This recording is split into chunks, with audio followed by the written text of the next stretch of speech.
Queremos que usted se sienta bienvenido. En la parte de atrás tienen unos Nuevos Testamentos por si usted no trae una Biblia y quiere aprender a manejarla o leer conforme vamos estudiando nosotros. Sería bueno que usted pudiera levantar su mano o indicarle a cualquiera de las personas que usted ve de pie. Hay unos hermanos que traen gafetes, estamos para servirle. Quiero invitarle a que abra su Biblia, por favor, en Romanos capítulo número 13. Seguimos estudiando expositivamente este libro. Y tenemos hoy, creo yo, todavía mucho que aprender acerca de los versículos 8 al 10 de Romanos capítulo 13. Romanos es una carta que habla básicamente acerca de las cosas esenciales de la fe. ¿Qué es lo que la Biblia dice que es esencial en el cristianismo? Y la carta a los Romanos contiene esas cosas esenciales. Y también estamos ahorita en una sección que a partir del capítulo 12 nos empezó a enseñar acerca de cuáles son nuestros deberes que tenemos nosotros hacia Dios, hacia los hermanos de la iglesia, hacia los inconversos y hacia el gobierno civil, en el capítulo 13, versículos 1 al 7. Cuando entramos al 8, en el versículo 8, 9 y 10, tenemos un principio fundamental que todavía tenemos mucho que aprenderle y que hoy vamos a volver a estudiar, porque quiero que usted y yo volvamos a ver el mismo pasaje, pero desde otro punto de vista, dándole otro enfoque. Mucha gente tiene un conocimiento básico de la Biblia, hermano. Y una de las cosas que sin duda puede notar en cuanto empiece a estudiar la Biblia es que hay una diferencia algo marcada entre las cosas que suceden en el Antiguo Testamento y las cosas que suceden en el Nuevo Testamento. Y cuando empiezan a entenderlo, le llaman a lo que pasó atrás en el Antiguo Testamento la época de la ley, y a lo que pasa en el Nuevo Testamento la época de la gracia. Y empiezan a hacer contrastes. Y algunas personas, incluso hablando en ignorancia, dicen que en el Antiguo Testamento, las cosas del Antiguo Testamento ya no se aplican hoy. Y en un sentido tienen razón, pero en otro sentido no tienen razón. Y cuando vemos y le llamamos como es Antiguo Testamento, viejo pacto, nuestra tendencia es tomar el Antiguo Testamento y dejarlo atrás, ¿verdad? Como si no tuviese importancia. Le puedo decir básicamente que el Nuevo Testamento usted no lo puede entender sin el Antiguo Testamento. Y para entender el Antiguo usted necesita el Nuevo. Por eso tenemos una Biblia completa. Pero algo interesante que sucede con esto es de que cuando nosotros empezamos a conocer de Cristo y empezamos a oír lo que hacen especialmente muchas personas que tienen que ver con los judaizantes o el judaísmo, y que empiezan a hablar de la ley, nuestra tendencia es irnos al otro lado y decir, no, es que nosotros ya no estamos bajo la ley, nosotros ahora estamos bajo la gracia. Y entonces cuando viene un judío, una persona del pueblo de Israel, y se lava las manos 7 veces para poder comer, o no mezcla los lácteos con cierto tipo de carnes, o no puede ni siquiera acercarse a la carne de cerdo o al camarón, por ejemplo, algunos mariscos, nosotros decimos, es un legalista, ¿verdad? No sabe lo que está haciendo, porque nosotros estamos bajo la gracia. Y a veces tenemos razón, hermanos, estamos bajo la gracia, pero el error que cometemos es que, como dice el dicho, cuando tiramos el agua, tiramos al niño con todo y el agua a veces, ¿verdad? Usted ha visto, o no se ha oído historias de una hermana que tenía dormido a su niño en la cama y estaba lavando las sábanas de su casa, ¿verdad? Y entonces tenía la ventana y estaba después de la ventana la lavadora, y la hermana toma las sábanas y las envuelve y avienta las sábanas por la ventana porque las va a lavar, y al rato estaba buscando a su niño. Y pues ¿dónde estaba? Pues el niño voló con todo y sábanos allá afuera. Y a veces el cristiano lo que hace es eso, por querer sacar de su vida ciertas cosas que son legalismo, que están bien, hay que sacarlas de la vida. A veces nosotros tiramos con el legalismo los principios esenciales del Antiguo Testamento. Y en Romanos 13, versículos 8, 9 y 10, la Biblia te enseña los principios esenciales del Antiguo Testamento. Todo el Antiguo Testamento, bueno, casi todo, tú lo puedes encontrar resumido en 3 versículos en Romanos 13. Y yo quiero que tú y yo lo veamos.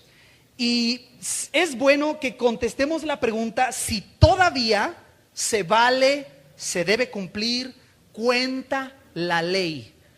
¿Qué opina usted? ¿Los 10 mandamientos todavía están en vigencia? ¿Tienen vigor? ¿Tienen validez? ¿El cristiano debe vivir conforme a esa norma? ¿Qué hay de las leyes rituales? ¿El cristiano debe vivir conforme a las leyes rituales? ¿Qué hay del principio detrás de la ley? Como le llaman ahora a los juristas, ¿verdad? El espíritu de la ley. Ellos tienen una frase para hablar de la intención de una ley. Y en este caso, como cristianos, a nosotros nos interesa contestar. Bueno, un cristiano entonces ahora, ¿cómo se mide? Porque en el Antiguo Testamento estaba la ley, pero ahora ¿cómo se mide? Lea conmigo, si usted es tan amable. Vamos a leer juntos Romanos capítulo 13, versículo 8, 9 y 10. ¿Listo? Algunos tienen otra versión y el 8 es 8, pero suena casi igual. Romanos 13, 8 dice, leemos juntos: no debáis a nadie nada, lea conmigo hermano, sino el amaros unos a otros, porque el que ama al prójimo ha cumplido la ley. Versículo 9, porque no adulterarás, no matarás, no hurtarás, no dirás falso testimonio, no codiciarás, y cualquier otro mandamiento en esta sentencia se resume: amarás a tu prójimo como a ti mismo. Verso 10, lo leemos todos.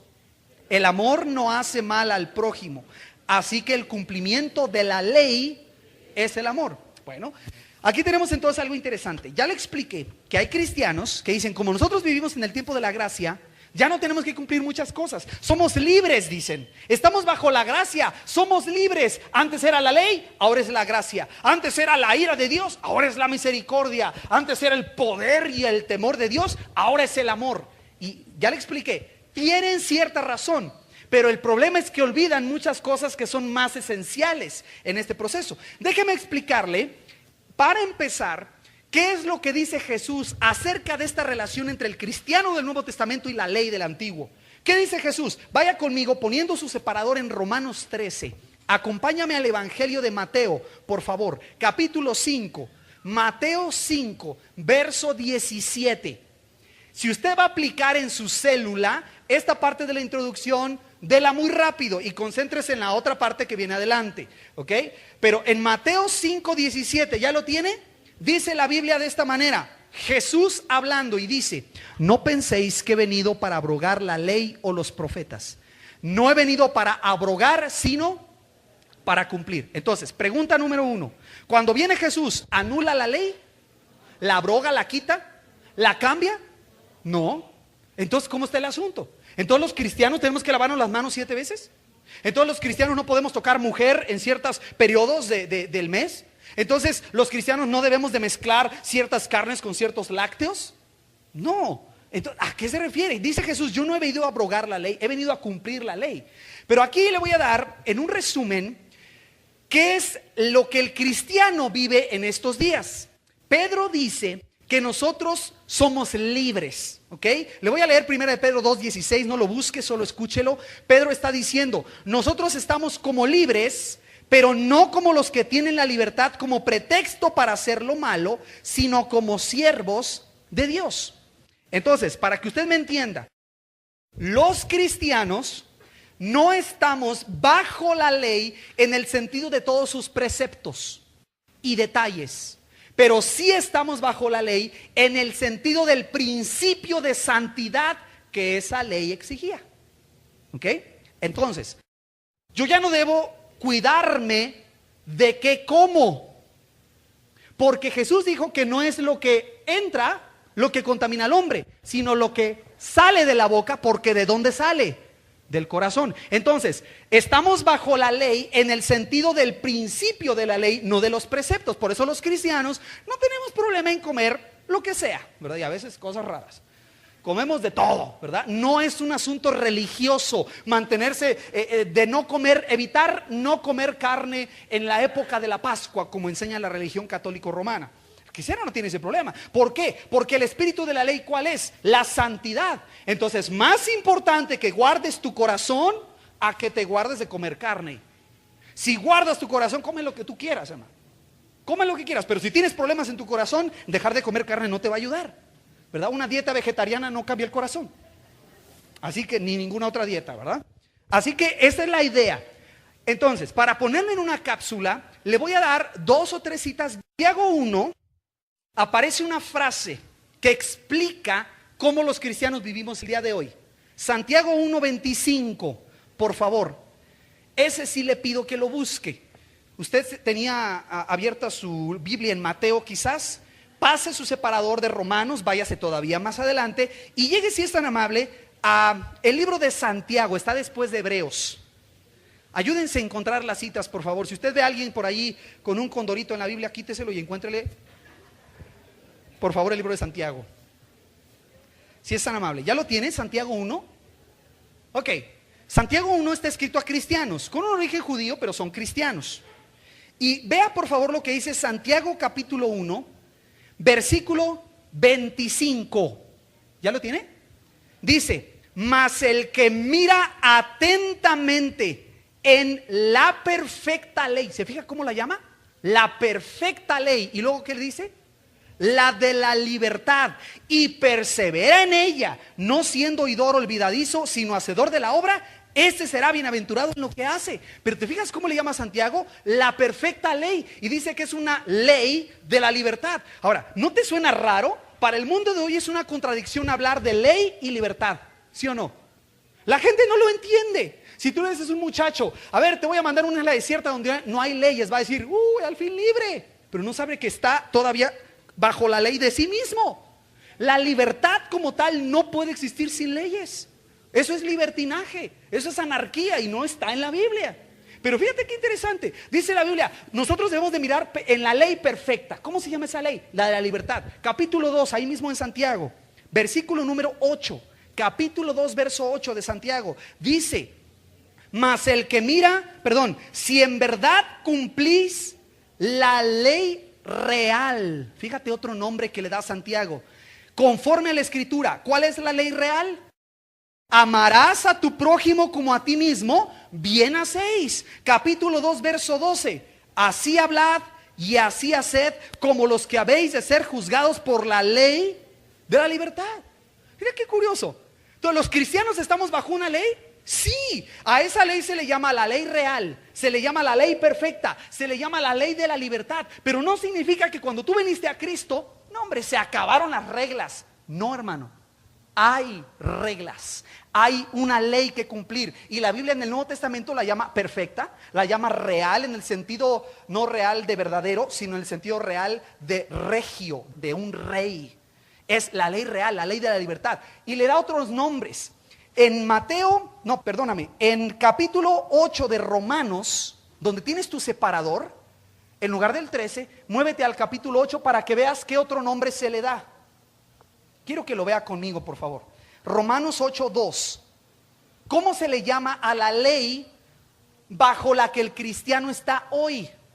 ¿Ya encontró en Romanos 8:2 qué dice? La ley del Espíritu de vida en Cristo Jesús. ¿Sí dice así o no? ¿O tengo mala cita? No, porque la ley del Espíritu de vida en Cristo Jesús me ha librado de la ley del pecado y de la muerte. ¿Pero estamos sin ley nosotros? No, no estamos sin ley. La ley a la que nosotros nos sujetamos ya no es la ley de los preceptos judíos, que eran para el pueblo de Israel para enseñarles un principio. Por eso no debían de comer esto y no debían de tocar lo otro. Y si moría alguien y lo tocaba se contaminaba. Y todo ese rollo de cosas que tenían que cumplir. ¿Cuál era el propósito?